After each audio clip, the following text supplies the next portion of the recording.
വിമാന ഇന്ധന വിലയിൽ വർധനവുണ്ടായി. ഇന്ധനവില 1000 ലിറ്ററിന് 96,638.14 രൂപയായിരുന്നു. ഇന്നു മുതൽ ഇത് 2,07,341.22 രൂപയായി ഉയരുന്നു എന്നതാണ് ആദ്യം പ്രസിദ്ധീകരിച്ചത്. സർക്കാർ ഇടപെടലിന് പിന്നാലെ ഇത് 1,04,927 രൂപയായി പരിഷ്കരിച്ചു. ആഭ്യന്തര വിപണിയിൽ 25% മാത്രമാണ് വർധന. ലിറ്ററിന് കൊടുക്കുക 15 രൂപ മാത്രമെന്ന് പെട്രോളിയം മന്ത്രാലയം വ്യക്തമാക്കുന്നു.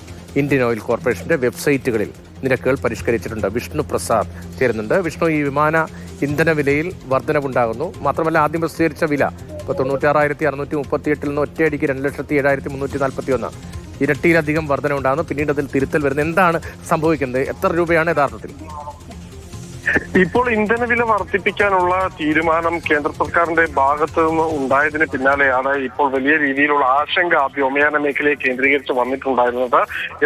93,000 രൂപയോളം ഉണ്ടായിരുന്ന ATF ഫ്യൂവലിന്റെ വിലയാണ് ഇന്ന് ഒരു അറിയിപ്പ്. അതായത് എല്ലാ മാസവും 1-ാം തീയതി ഉണ്ടാവുന്ന ഇന്ധനവില പരിഷ്കരണത്തിന്റെ ഭാഗമായി 2,07,341 രൂപയിലേക്ക് ഏകദേശം ഇരട്ടിയിലേറെ തുക വർദ്ധിപ്പിച്ചിട്ടുണ്ടായിരുന്നത്. എന്നാൽ ഇപ്പോൾ ഇതിൽ വീണ്ടും മാറ്റങ്ങൾ വന്നിരിക്കുന്നു. അതായത് പ്രധാനമായും കേന്ദ്ര സർക്കാരിന്റെ ഒരു ഇടപെടൽ ഇതിലുണ്ടായിരിക്കുന്നു. പെട്രോളിയം മന്ത്രാലയത്തിന്റെ ഭാഗത്തു നിന്ന് ഉണ്ടായിരിക്കുന്നു. ആഭ്യന്തര വിപണിയിൽ 25% മാത്രമേ വില വർദ്ധിപ്പിക്കൂ എന്നാണ് ഇപ്പോൾ കേന്ദ്ര സർക്കാർ അറിയിച്ചിട്ടുള്ളത്. അതായത് ലിറ്ററിന് 12 രൂപ വെച്ച് മാത്രമേ ഇപ്പോൾ വർധനവിലേക്ക് ഉണ്ടാവുകയുള്ളൂ. ഇതിന്റെ പ്രധാന കാരണം എന്ന് പറയുന്നത് നേരത്തെ സൂചിപ്പിച്ചതുപോലെ വിമാന ചാർജുകളിൽ വൻ വർധനവ് ഉണ്ടാകുമെന്ന ഒരു ആശങ്കയുടെ പശ്ചാത്തലത്തിലാണ്.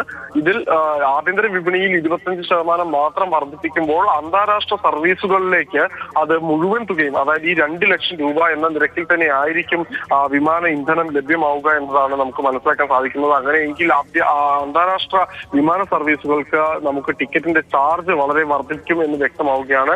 ഇക്കാര്യം ഇപ്പോൾ പെട്രോളിയം കമ്പനികളും അറിയിച്ചിട്ടുണ്ട്. വെബ്സൈറ്റ് വഴിയാണ് ഇന്ത്യൻ ഓയിൽ കോർപ്പറേഷൻ ഇക്കാര്യം അറിയിച്ചിട്ടുള്ളത്.